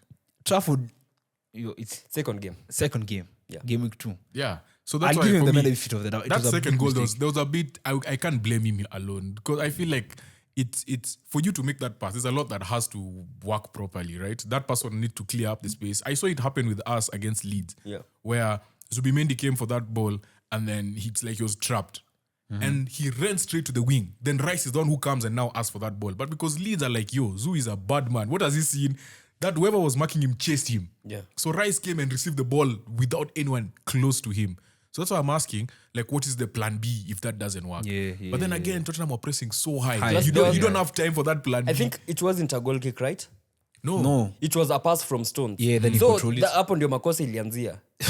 That's also a point. That's Yeah. also a point actually, yeah. Because Stones, as if you are not ile ni acha nimpass tu nijitolee lawama yeye kwenye anapeleka ball, hapo ndio makosa inaanzia. Yeah, but again, like Jim Begling said, you heard what he said after that goal. Let's see if he'll start versus Brighton Nah, next. I think, was it Supersport? He just said Ederson to start against Brighton. I think he should Jim start. Begling, yeah. I think he should start. Give him that one. See, after that, it's international break. Yeah. Yeah. Then you play whoever. That's then you what- bring in Rodri and Ederson. That's what I was Yeah, saying yeah, yesterday. If we get a second penalty, I think Bruno should still take it. What do you mean second penalty? Why is this guy taking us there? Leave him. Back to Leave him. United. Yeah, leave him. So Those are ifs. if buts, I don't do if buts or maybes. I only do up. absolutes. Shut up. Yeah, Tottenham are looking really good. Yeah, Very, dangerous. very. Even Defensive Kudus. solidity. Defensive solidity. And this is what I said to Kenan when I told him Spurs should be in the top 7. Yeah, I told him that's definitely. good on paper. If they get a That- manager, It's not even on paper, bro. Even on sofa score. Nah, I said even on before even the league started, I said on paper this is a very good squad for Thomas Frank to work with. yeah. Squaker. Thomas Frank I think is they replaced pragmatic. they replaced Newcastle. Watch, I will see. See, the video is dropping tomorrow. Okay, so, Yeah. We'll see. so Na Kenan ndo alikuwa ananicheka. Sasa. It's the best time to drop it. Tadropea Samiru. So our next one was it? Nivo zimeisha hizo top teams. Maybe I think we should talk about before we get into Prediction. Jack Grealish. Everton. We need to talk about Everton. Yeah, the we talk first- about Everton versus Brighton. They are the first game. First game at the The new stadium. Hill Dickinson. Hill Dickinson. Millilita nini Bramley ile paliiko. Apparently they signed a deal now with that company, so that's going to be called that. Lively display. But Okay, let the me thing just be is- honest. The first like 15 minutes, they looked so clueless at the back. I was like, hey, these Moyes are getting crazy. started this nonsense again. But hey, to that- be fair, The build. Iriok Bunam. Yeah, what a guy. Ay. And I I think he might be in our top 5 players to watch again. Yeah, he has I also want to add a top 5 player. We haven't made the list. Dibbling is coming. He's coming to Everton. Dibbling was in that list for last Dibbling year. was- So the two of them were in that list and now they're the same Wow, team. now he's entering Everton. Yeah, They'll have Ndiaye, Grealish, Diblin and Dibbling. No. and Barry now as the And Barry. No, there's someone else we're forgetting. Who? There are 4 people playing 3 positions. You've said? Alcaraz. They've said Ndiaye, Dibbling, Grealish, Yeah. Dewsbury Hall. Yeah, Wow. yeah. Who was just amazing. Yeah. Because if you look at the assist, Kenan. the assist for the first goal, the weight of the pass, because Perfect. He Wow. waits first. He waits for that defender to turn his body. Then the weight of the pass to Grealish, And then 'cause the that's way what he gives him turns his space. body, yeah, Because if you just got the ball and give immediately, that defender closes The space down for Grealish. Who was playing right back for Brighton? Whoever it Castagna. Is it Castagna? No, Castagna. No, plays Castagna is for- Fulham. Yeah, like whoever was closing him down would have gotten there. He just chilled. He looked like he was just like he was expressing himself in a system. Yeah, definitely. He played so well. Like he had a very good game. Honestly. And again, I think Baleba, the transfer news to United got into his head. He had one. there's something wrong with Everything has to be. It's a United no, like excuse. it's true though. This is the first game amekuwa hooked after halftime. Yeah, he I had think there was- he had a stinker, bro. Yeah. Like when a transfer like that comes, then you're Your playing mind it- isn't there. You had anaitwa Jomse Troy Dini. Trading. His advice to Isak, he told them try as much. What Isak would have done is try as much as possible to sabotage in the back room. Make sure the news doesn't get to the media, but huku nyuma sumbua. Huku mbele just jifanye venye you are committed to the club and what not, but huko nyuma unasumbua so that the deal goes through. I think that's what Baleba is doing, because Trodini said when he was at Warsaw he did the same to force the move to Watford. Alisumbua mbaya. But I feel like if there's a club that has experience of players doing that, it's Brighton. Definitely. And now they know how to deal with players like Yeah, that. Caicedo Nene did It's that so mean. the first season. Kukurea, Caicedo, Kukurea, even Joao Pedro. Joao Pedro. Yeah. Actually Chelsea, Sanchez. Yeah, they have experience of Yeah. players saying, "Oh, I'm going," and then, yeah, Wanabaki. Alafu Welbeck. International mates. Now you still have to give plaudits to Pickford. Yeah, because they showed man of the his match his performance. bottle where he aliona tu kwenye, like, I don't know, do these players think keepers don't know That's the thing. where I they're don't know why going? players they don't think Pickford knows where I usually go. So should I go differently? But again, there's one thing about I think Gerard said that as a player, if your spot is bottom left, just go bottom left. yeah. Usiwahi 'Cause change. That's the thing you've practiced over Yeah, and over and again. over and again. Yeah. So the same way as some guy was touched by a ref and he decided to do something. Well, Yeah. United. What else to say about Everton? I was Flabbergasted. no, I was pleasantly surprised by how fluid the midfield looked. Like true. it is a very unmoist-like midfield. I think Let's just be honest. the key the key to that I think is Ghana. Idrissa Gana Gay. No, Ghana, James Ghana, the United legend, academy graduates. The one who's playing a left back. Yeah, Sean Dyche hakuwa anamtumia juu ya physicality. You know, Sean Dyche loves big men. Yeah, But they don't have a choice. Sinani is injured. Who? Mikolenko. Yeah. So Ghana being there, I think he offers something different. He's a English Joe Pedro. Pedri. English Pedri.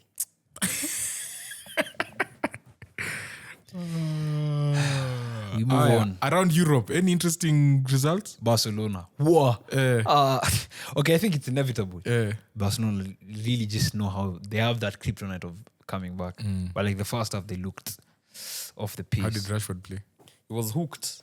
Stinker and hooked at halftime. That Levante first goal was fire. Fire. Whoa. The way that guy just shimmy. But even Pedri's goal. Another talking point for me was Ogam's goal and Euro's goal. Oh yeah, but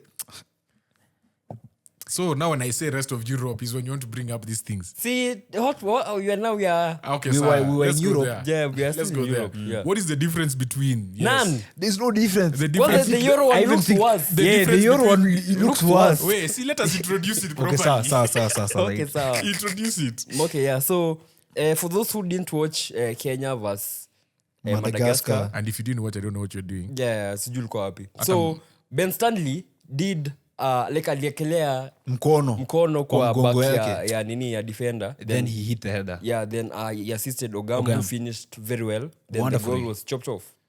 Euro, on the other hand, Did worse. he did wonders, and the goal Euro stood. literally pushed him. Yeah, and the goal stood. So we are asking CAF, we as CAF accredited guys, we are asking, where is the consistency? Manze. So that's the question to CAF. And then our Yeah. question to Premier League. Is are you watching Chan? How can you give that goal? And Ogam's goal was chopped off. How can you give Yeah, that goal? so- Definitely. Disappointing. That So was both of them disappointing. are goals in your opinion. Yeah, they are goals. Na pia mi nikienda game I need to be left alone by the Kwa nini? we considered the penalty against Madagascar. Yeah. The fans in section 10 walikuwa niambia we Elanga ingia hebu warm up. Elanga warm up manze. Elanga umekuja game na hujatuambia. Elang. Yeah manze, so yeah, it was very where's the consistency? Yeah, Hakuna consistency. Na mbona wa watch Chan pia hao? Yeah, they should watch Chan. So those are another talking point. Alafu, obviously, water is wet. Ten Hag lost his first game. Bayern have already won. Congrats to Bayern on winning they the have already won Bundesliga. the Bundesliga. And Bro. again, something that I've seen is, do you think parents not parents, let me get straight and see generalize. Bellingham's parents have been banned from From the entering changing room. ya Borussia.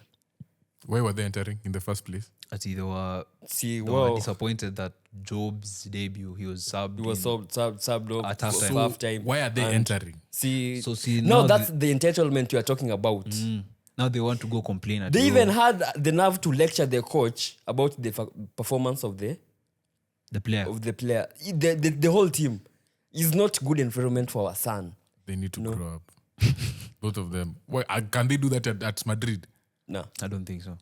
Speaking of Madrid, even they won 3-0. hiyo ni kawaida. Yeah, Mbappe looks dangerous. Did you see his first goal? yeah. Yeah. Beautiful turn. Looks fresh. He looks Rodrigo fresh. started. Yeah, he started. Yeah, man. Rodrigo, he was subbed off. Yeah. He looked visibly frustrated. Come to But City. again, The guy hasn't played in how long? You'll start. since pre-season, since The end of the FIFA season. Club. FIFA Club Club World alicheza game at. Alicheza game ya kwanza soul. Yeah. He didn't play against PS. The big games he didn't play. So wanamtafutia Come to City. the same thing Chelsea did, giving akina Nkunku time. Wakacheza Ati- pre-season alafu sahii wanauzwa. Uko ni ruthless. Yeah. But yeah. Any other thing? Liverpool Arsenal or predictions. No. Before we get to that, Uh-huh. any other thing in There's Europe? something we touched on but we didn't finish. Someone said Eze was quite happy Oh yeah, to as in, sign for Arsenal. so I was asking Biko, will he like angekuwa nayo the same expression kama angekuwa na sign for other Spurs? I don't think so. So It's his boyhood club. what Biko told me, actually, as a unaona when you are arrested and you are given one call to make. So Eze, he was going to sign for Spurs, Yeah. but he had one call to make. Yeah. He called Ateta. He called Arteta. Yeah. Hijack the deal in a day. Seeing if the move can akamwambia, happen. Can you imagine a player calling a manager like, yo, can I still come? Bro, walai unataka tu niende Spurs. Nimeona Havertz ameumia. It reminded me of that Di Maria quote, when you work so hard, alafu you hear the Spurs are calling you to send you. So I think he was so happy. Have you watched his interview? No, I haven't. with Ian So, Wright? yeah. I've watched part of it. Yeah, so you were saying how, first of all, they came out with all the jerseys he's ever worn. Yeah. The Henry ones and whatever. That announcement video Then is so Henry nice. made a video. It was like, welcome to the Aston, all You know- those things. After he said, my favorite player is Henry, Ian Wright pulled out his phone and gave it to him, which wasn't his phone. They're sponsored by that phone. You know what was amazing in that announcement is Wrighty was telling us the gameplay of how Eze plays. Something I learned from Ndegz when they signed Zubimendi. Me, I was thinking that guy was just drumming. But there's a deeper meaning to it. So it's the same way Wright when was saying you control, then pace, intensity. Like that's how Eze plays. But all the signings have been like that. So that's this season. That has been a theme for all the No, signings. before you told me, nilikuwa na tuizo ni poem. Yeah. But again, it was amazing for him. Plus the tweet that he put up in 2015 or 2014. It was 15. Yeah. It was like, One day I'm going to make it, and they're going to read this tweet. They're going to show this tweet. And then also, he used to when he used to go and watch the games, he used to sit at a certain area. So he said every time he used to come as a Palace player, he used to look at that seat and be like, one day, because for him he felt like it was an audition. Plus, it's class from Palace to, as in they understand. Like you can't. Amwezi mnyima his dream move. And the two of them are from Palace as well. Yeah. They made big bunny moves from Palace to Arsenal. Yeah. so Kenan pia unaweza make But let me ask you guys a question. tweet Harambee Stars. Nilimake. Let me ask you guys a question. Seeing how emotional it is for this guy, like former academy player, coming, like finally getting his move, getting the number 10. Like he said, this is this moment right now that we're in, this is the one I dreamt of. If you asked me what I'd be doing at 27. Yeah. Can you guys think of any other player who has had something like that, where Pogba. boyhood club? Oh yeah, Pogba. Yeah. James Trafford. Pogba. No, boyhood club. Trafford as well. yeah? Pogba. Bro, Pogba. Yeah, Pogba. Trafford No, as well. even Trafford as well. He went But to for Newcastle when he came Pogba, back. that was the last. Okay, tangu Sanchez ndio ilikuwa the last announcement United were crazy about. Tangu hiyo ikabackfire, tujai make announcement nyingine. Tunasemanga tu kila amekuja. Hata siku hizi wangalengi piano. But that announcement video ya Pogba. But for Pogba, Was it Stormzy? Stormzy, yeah. Bro. That was the last time you guys had a good announcement. Even designer, bro. Like we had even designer. Even Haaland, by the way. Pogba. Haaland, boyhood back club. He was to- a City fan. Nah. No, but like he wasn't a his City dad. fan. His dad played for City. Yeah. Comes, Haaland was breaks more, every record. Haaland was more of a Leeds fan, and he wanted to play for United Z. when he was coached He by tweeted. Ole. He tweeted. Nini Achana mambo ya Fabrizio. achana mambo ya Twitter. Hiyo nimekataa. Kama Akona hiyo picha. Ni kama mi saa Wearing a like, City ni kama kitty. mi saa hii when Arsenal lost last season to West Ham, nikavaa jezi ya West Ham. Alafu ni sign Ukishika nini kwa mkono? Hammer. Ni sign for West Ham na tuyo jezi. The same thing we are going to do with our kids. with our kids. Tutawavalisha jezi zote. Every weekend tunachapa photo shoot. Yeah, na different jerseys. They have different jerseys Yes. wakiwa watoi. So when they make Alafu, it- when they make it, be like, yo. Unachomoa ya Crystal And then Palace. He was a Palace fan from way back. We take one every year with Yeah. different sponsors. Bana. Yeah. Hey, East West come nasikia hii story, yeah? Yeah, We need you- jersey. yeah, we have to, we Ya have to. mtoto. Kila team. Kila Yeah, team. kila team. Every year. Keep them. We'll Ndio buy them in bulk. akisainiwa Crystal Palace hapo tunalia nini. Yeah. Anasema he Boyhood. was a boyhood. Yeah, he was watching Zaha clips and Eze and now they have Eze Eh, to replace Eze. By the other one. let me tell you, Ismail Assar is about Bro. His size of. Pia about yata to leave. eat. Pia He's about yata- to eat. He will leave. It's fine. He can leave because that's their MO, right? Yeah. They build to a certain point and then anyway. Yeah, that was a long moment. Yeah, but it was beautiful for Eze. It's a motivating factor for Tena nitafute For Kenan. Nenda nitafute tweet yangu Harambee ya Stars 2030. before I joined box to box. I was DMing Ndegz. Was it in YouTube ama IG? Unajua DMing. Lakini hata siku hizi bado hutuma message kawe ni fan. Sasa ndio. Alienda kwa YouTube anasema mazee I'm your biggest fan. Sema nigetie jersey. Naangalia Jimmy ndio anatucomment lisiko na jina. Nikiangalia tena na kina Nyata. Oh my God. You know video zote zikitokanga tunawachingi kwa nini?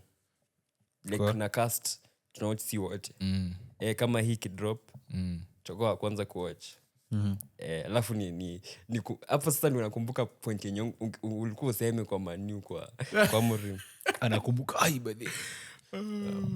Anyway, let's go to the predictions. Yeah, tunaanza na timu gani leo? Champions of the world.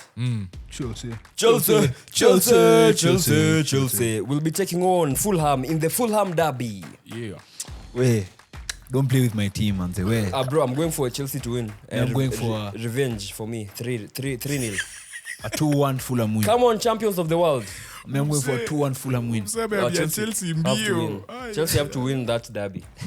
Amesema alikuwa shaona na comment section kwa akili. Ashajua comments zinakuja. So I think Chelsea will prove too strong for Fulham. No, I think I'm going for my second team to win 2-1. Game iko? Ali kick off. Stamford Bridge. Saturday, yes, Stamford. Sawa. At 5 when the sun is setting at the horizons of the Manchester City. Yeah. You know, sisi ndio tuko kwa City. Wait. We have Achana sasa kwa hapa hill. We have Manchester United taking on Burnley. As I said in my predictions, these are the only win United is getting in the first 5 games. So at least I'll go for a 2-0 United win. I like how you're giving predictions. This guy is not even confident, bro. Abangalia actually vile Amorim alikuwa anaangalia hasa za corner. Are you confident? It's funny because I'll be more confident when you're going to face Chelsea and City than facing Burnley. Imagine. I don't know what I'm going to get, but yeah, I'm going for United to win 2-1. And Chesco to finally score. He's not going to score. I think unused sub. At the same time, we have Sunderland taking on Brentford. Sunderland lost their game, yeah? Against Burnley. Against Burnley. Unfortunately. Yeah, so... And by the way, Wisa is back in training. Yeah, really? Yeah. You saw Ouattara killing it. Ooh, I told you guys Nani will be sacked. Who? Unai Emery. Hey, he's close, eh? Yeah, He's close. But who looks more likely, him or Potter? Potter. Tell us in the comment section. Potter naye anaenda. Yeah, so I'm going for Brentford to win. I'll go for a draw. 2-1. A 1-1 draw. Brentford to win. I think they have shocked me, but they'll still be relegated. Hiya, we have Tottenham Hotspurs who beat City 2-0, taking on Bournemouth. The most Tottenham thing will be to beat City than to lose to Bournemouth. I promise you. Bournemouth was a team that Bournemouth won at Nini last year, yeah? Tottenham Hotspur. I'll go for a 2-0 Bournemouth win. I promise you it's the most Tottenham thing to do. I'm going to for beat City and to lose Spurs the next to win. game. I think Spurs, Nani will win Manager of the Month. It's a Spurs Thomas thing. Frank. Like Nuno won the first 2. Mourinho won the first 2. Ange won the first 2. Now Frank won many. Yeah, Frank is going to win it. Yeah. And I think Spurs are going to win 2-0. Spurs are looking good. Yeah. Most def. We have Wolves taking on the Everton. Everton are cooking, you know, Jack Grealish, 100 million player. Yeah? Yeah. Iliman Diaye. This guy is trying to prove that Grealish is still good because of what he's doing. Don't forget not at his team. Don't forget the treble winning season. He was class. Okay, that's true. I'll go for a 3-1 Everton win. Actually, so Wolves have rejected 50 million for Strand Larsen from Newcastle. Who's the only person who's been talking about Strand Larsen? Me, I said Strand Larsen played well the last game. When I watched him against You're saying last game? Me, I said because I watched whole him season last year. Talking about him. The whole season. Yeah. Strand Larsen coming off the wing. Yeah. Made Cunha look like a star. Yeah. No. I'm going for Everton to also win. Yeah, 2-1. 7:30 we have Leeds taking on Newcastle who are playing tonight versus Liverpool. My third team. Your third team. Me, I'm only supporting Newcastle because of he said United will finish above Newcastle last week. That's what he said. Those were your words. Yeah. Me, I'll go for a 2-0 Newcastle win. I'm going for Newcastle to win 3-1. I think they have to. Where's the game? Elland Road. Yeah, that's one. On Sunday we have Brighton taking on Manchester Man City. City. And again, this is City's boogie team. Azi. Kwanza sahi Fabian Hatzler kona tattoo, bro. But Brighton have started poorly. Amezi launch. You remember when Yes, Amorim used to launch hoodies. Yeah, so I'm going for City to win. I hope Nani comes back. Who? Jorginho. Ruta. Yeah, because They missed him. yeah, they really missed him in the last game. So yeah, but hey, In Kauru terms of is still stats, looking sharp. Bro, so that touch that you sent. The one that you said was a handball, but anyway. Yeah. Uh-huh. Yeah, so I'm going for City to win 2-1. This guy saw a start. Brighton haven't kept a clean sheet in the last 6 Premier League matches. And they won't 6. keep. I think they have one in like 30. Yeah. This game is And alive. I think they've started poorly this season. So me, I'll go for a 3-0 City win. And you know who's year one?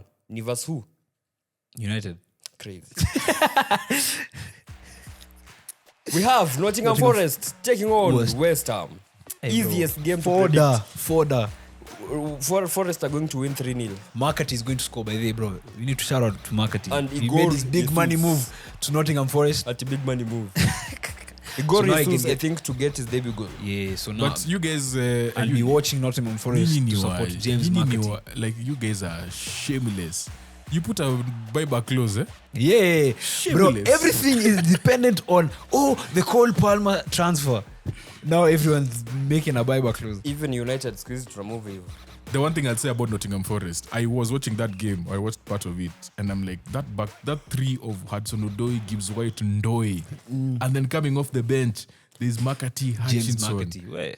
You're saying Igor Jesus, but there's a boy called Ano James Kalimwendo who came on. I think he scored 15 goals at, was it Rennes last year? I want to say it was Rennes. So like, that attack is something else. Fire. Something else. Ni fire si fire. I am. Ni fire si fire. Fire. Ni noma si noma. Noma. Mbwekse. Yeah, so I'm going for Forest to win 3-1. Forest to win 2-0 and James Marketing to score. At 6, at the Anfield. Anfield. At the Anfield. We have Liverpool taking on the Arsenal. And before we give our prediction, we are doing what we call the CAF accredited Combined 11. Yeah, but you're doing the combined 11. So Yeah, so at least now tuko neutral. Rules sasa Neutral. Rules ni zile. Available players. Yeah, 4-3-3. Managers always need Ten Hag. Say manager Ten Hag. So You guys you're actually the two worst people to do this combined 11. me, From a national perspective, I'm a but very continue. unbiased person. I We are know. very objective. But this one was beaten by Arsenal, so We are very He's objective. not unbiased. We are And then very objective. these both of them are your rivals. Okay, me, I'll sir. We are very objective, by the way. This is Goalkeeper. rare. As in, though, this is Alisson. We are going for form. We are not Okay, going for Ndegz, nostalgia. Ndegz tiebreaker. If we are going for nostalgia, then we'll have Raya is Arsenal. yet to consider goal. Yeah, Sir. simple. Me, I've gone on who's a better keeper. Nostalgia. We're going on current form. See, we're going current Current form. form. See, Yeah, Right back Timber. Yeah, Already Timber. locked in. Timber, 2 CBs. Saliba and Van Dijk. Saliba and Van Dijk. But ningekuwa mjanja nieke Gabriel and Van Dijk. Nah, Saliba Van But Dijk. yeah, Saliba. Mbona sasa Liba na Gabriel? Juu Huwezi Huwezi toa toa Van Dijk, bro. no, Van Van Dijk, Dijk ni Van Mark. Dijk. Gabriel is yet to concede this season. Van Dijk has Van been Van Dijk was He's been Semenyo. He was looking at exposed, Semenyo yeah, scoring yeah, twice. Yeah. hapo naweza kubali. Yeah, same. I can give it to Ndegz. Umen convince. So Saliba, Gabriel. Umen convince. Saliba and Actually, Gabriel. I'm also going for Saliba and Gabriel. Left back. Wow. Kakes was cool. Calafiori. Calafiori. Yeah, So, he's we scored the winner in which game? the first game Arsenal played Against in the league. United. Against Manchester United. Yeah, so easy Full pick. Arsenal backline. Yeah. But now, In midfield, my 3 in midfield, I'm going for Rice, Zubimendi, and Florian Wirtz. same. Rice will be Mendy, Florian Wirtz. Yeah. Ndegz. You've already won. See, Yeah. majority wins. In my attack, I'm going for Musala, On the right, Cody Gakpo, left. and Hugo Ekitike through the middle. You know Györekes has scored more goals. Well, Ekitike scored more. No, he hasn't. Plus an No, he assist. hasn't. You refused preseason goals. You refused preseason goals. You said no preseason goals last week. Preseason. Community Shield. No, but that's a preseason game. It's That's not not a league preseason. game. Is it a league game? That's why league game. It's not a Okay, Champions but League they game or both- Premier League They game. both have 2 GA. No, if you're counting preseason, then he also has 3. No. You have to put his goal He against Bilbao. assisted. Against Bilbao. Nah, So Ekitike assisted. they have the same amount of GA. Yeah. And Nani, Györekes hasn't been in it. conceded a goal. Actually, Ekitike is playing tonight, so he'll score. He has one I game will see, to we'll see. Yo, tunangojea group chat. Asipofunga. I'm going for Ekitike. Okay. Yeah, all Liverpool okay. for 3. Let's just be honest. Hakuna kitu ya call. No, we're being honest. If Ekitike, because Ekitike hasn't played, you're doing this before Ekitike plays against Newcastle. Yeah. That game against Bournemouth, what he did in those 60 minutes, movement of the ball, the flicks, the goals, the header. If you compare that game to Györekes' first 2, he did more. Györekes did more. No, Ekitike did more. Ekitike. Ekitike was more fluid. He looked like he's played with that team more. Yeah, definitely. But then Györekes also didn't have a pre-season, so maybe, There's that. Yeah. But we're not going off potential. What we have seen. What we have seen. So for me, Ekitike was more impressive in the 60 minutes than Yeah. Györekes over 2 games. Yeah. So Ekitike. Easy. Simple. So front 3 ni? Salah, Gakpo. Ekitike, Gakpo. Yeah. So. Yeah. Mid ni Vats, Rice, Zubi. Ni backline ni Arsenal. Guy, Saka unatoka to the worst time. Anyway, you're always in hata angekuwa asingemweka Nasifichi. Nasifichi one scored with this guy, they both scored with their weak foot. Yeah. But which one was who? The one disappeared in the first game. You're the one who said it. He didn't do anything until the 90th minute. Yeah. I was waiting for you to say The other one was held by Dogu. But he left Old Trafford with 3 points. Na look show. He left Old Trafford with 3 points. Yeah, but ama ningekuwa mjanja niweke Madueke hapo. But Salah. Coach, Coach, I'm going for Ten Hag kama kawaida. Yeah, Ten Hag. It has to be Ten Hag. So that he can mismanage the squad. And straight to the prediction, I think... Prediction of what? The Liverpool versus Arsenal game. I'm going to be bold. And I think Arsenal are going to win. A statement win. 3-1. Tutaongea during the international break. I still think it would be a chaotic game. Same as the one at the Emirates last year. I'll go for a 2-2 draw. I think Arsenal win 3-1. And Liverpool they'll score fast. Arsenal. Yeah, Györekes. Naona ile hiyo space ya Konate na Joe Gomez. Frimpong atacheza kwa na Hami. Oh yeah, wallahi. Ama Konate na Endo. Whoever will play at right back will have the longest day of his life. I think this is what I thought. Yeah. What if you start Kakes at right back and put Robertson at left? What your Tati form? Robertson, his legs are dead. Yeah, But he's a fullback. But he's not playing soccer. What your Tati form? Okay, true. Plus, you know, for Liverpool, He's Madueke. you know, for Liverpool, it's the right back who goes in front. Now the left back and a form back 3, right? That's how they play. Yeah. Now this makes it very interesting. Who is going to play? Joe Gomez. Yeah, Joe Gomez definitely, or Endo. Those are the only 2 options they have. And I'm going for Joe Gomez because if Endo starts, ata nani Arne Bournemouth game, knows. he did that, and that's how they got scored. Yeah, plus Van Disney now, I think atakuwa anaona Eze na atoroka. We have Eze. But he can play that game. And Eze will be coming off that. Eze will play as the 10. And Martinelli didn't play this week. No, And he's Rudina facing his favorite side. Who? Liverpool. Eze. Martinelli loves scoring So again. Eze, I just want Eze to be given the last 20-25 minutes. He'll start. I don't think he should start, Merino ndiye ataanza. in my opinion. I think so. No, we do the same formation, Yeah. but Saka. It's going to be Saka. Saka out. Madueke, Györekes, Nelly. Madueke, Györekes, Nelly. Alafu, for me, I think it will be Rice, Zubimendi and Eze. Me, I'm seeing Rice, Zubimendi and Nwaneri. No, I think he'll start Eze. And then you give Eze the 25 minutes, whatever it is. Za kumalizia Eh. Endo. So Wataru. Yeah, so I think Arsenal is going to win 3-1. yeah. The late kickoff we have Aston. The late kickoff we have. Gonna kick off late. Yeah, Sunday 7:30. 9. Oh, 9. Yeah. Hey, We have Aston Villa taking on Crystal Palace. they need this win badly. Villa. Yeah. Badly need a win. You're not going into international lost. break with 0 points. They lost by the. See, they They lost against Brentford. They drew the first game game. against Newcastle Yeah. they drew. So Yeah. 1 point. Yeah. Still, they've just looked very without a win. Shaky. They've looked blunt. Yeah. And I think Palace has looked they are class, going. They are going to lose. Yeah. Me, I'll say 3-0 to Palace. 2-1 to Palace. Where? At Villa Park. Yeah. Yeah. Okay. Yeah. They're not convincing. Unaonaje? Hey, 1-0 Villa. 1-0. 2-1. Just a nice Upset. 1-0. 2-1 Palace. And someone random like McGinn to score. Because Watkins never scores in August. John McGinn. 2-1 nini. Haya, on Wednesday we have former Carabao champions Playing their FA Cup game. we have former Carabao champions Manchester United taking on Grimsby. Bro, I think now this is where our season is going to start. The pre-season imeisha. Yeah, Pre-season imeisha. He game you when? Wednesday in 2 days. Yeah. Now we are made for at least- such games. At least you'll play on a Wednesday this season. Yeah. Sindio? Yeah. We are made to play Ruto. for such cups. At least kuna Wednesday kickoff. Yeah. It will be a European night. Hey. European day. Combined 11. This guy. Gani? If this guy was the kit manager for United, anakaka ule msangeka baji ya Champions League. Walai, ekeo patch. Unasikia wase walisema nini? Wachafanya nini this season? Nini? Carabao. Ndegz tell us. Do you know the last time Grimsby lost a game?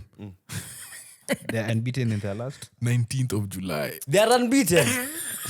Bro, and we are This away. is the most. And that was a club friendly.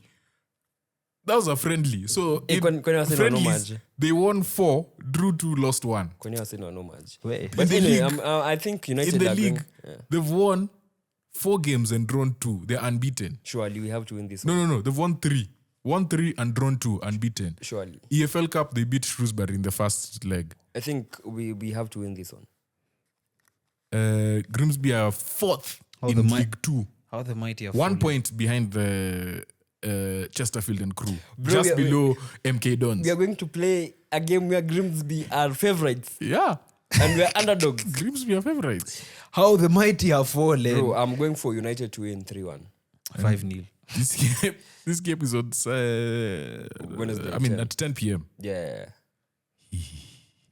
You know, the last time United to win 3-3. We said 5-0. But the FA Cup mapema. Yeah. Hiyo ni Carabao. Carabao EFL. Wewe yako prediction? Yeah, did he? United Grimsby United. Upset. Early upset. No, I can't disrespect you like that. That's disrespect. I want Cunha to score. Yeah. I need, you guys have not scored a goal this season, so Yeah. I need something. You've not scored from open play by the way. Hakuna open play. Hata walifunga silikuwa on goal. Haikuwa yao. Achufala. Simunis ndiye alifunga. Pewa Euro. Alafu you know what today United have done? Eh. Watch our goal versus Fulham. Hata nikwambie msipofunga. Goal of the month. It's crazy. Mzili, but mtachapa Grimsby. Yeah, I think we win. At least you have to score at least 4. Yeah. In my opinion. So you know what Arsenal are going to do this season in Carabao? The last time they won, hakuna mtu hii room alikuwa amezaliwa by the way. The last time they won the Carabao Cup. Yeah. So Alongside a European trophy. Yenye hakuna mtu alizaliwa kwa hii group. achana European. Carabao, we are talking about Carabao.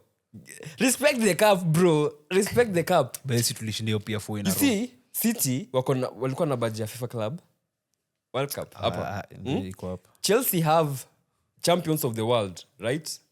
Yeah. Real Madrid have a badge right now for FIFA Club World Cup. Arsenal are going to have a badge for Carabao Cup that they won 40 years ago. It's a 40th anniversary. I don't understand how you guys are playing Carabao in August and this is about us. You have a badge for Carabao when teams are having badges for FIFA Club World Cup. Gold Premier League. Si hata basi mweke ya gold. We have a gold Premier League. Acha si tuko na treble. Si tuko na gold. Si Kila mtu akona kitu yenye mtu ana. You can't have everything in life. Okay, yeah, true. Hey. Lakini si tuko na mingi unacheki. Wait, unajua hatujafanya prediction. Tumesema Prediction, yeah? 5-0. Yeah, Yeah. 5-0. Yeah, sema 3. Imeisha? Yeah, sema 3. Oh. Yeah. Just to finish off, that Chelsea kit looks nice. The black Copa one, 91. Yeah. That Chelsea kit looks nice. Ours looks And like then- true. Have you seen our And then now they've put the logo is in the middle and then the badge is over here. But now it looks weird. The logo is in the middle and then the sponsor is here. Like Nike's on the side. Yeah, but they don't have a sponsor. They don't have a team sponsor. Yeah. So where you'd have your No, as in- Etihad. Ours with, the treble winning kit, it had everything in the middle. Like Acha kutumia City, treble bana. Puma. Where even tunasikiaga ukimention United every time. Funga zima. Yeah, make sure you like, subscribe, share. Where can people find us? At box IG tuko Box to Box 3.0, Spotify, Spotify, TikTok, tuko TikTok, tuko YouTube, Twitter, na pia Twitter na Blue Facebook, Blue Sky Threads. Blue Sky. yeah. Na Rutto pia you can On IG it's ak.ruto. Yeah. And TikTok ak.ruto_. sijui mbona kuna underscore vile. See, TikTok you can't. I don't know why. I always try to change my name. Wanasema username is invalid. Manze, so Yeah, bear na with me. there's someone who told me ambia headquarters za nini za TikTok zinvite Benny McCarthy. Aliambia hivyo kwa stadium. We are the only African sports CAF accredited. hata before kwa CAF. Hapo kwa CAF wako wengi. But when you meant New York, HQ, kila mtu atoe video yake ya New York tupate next time. Alafu Kenan___ kwa jina yake Jumanne wafungangi.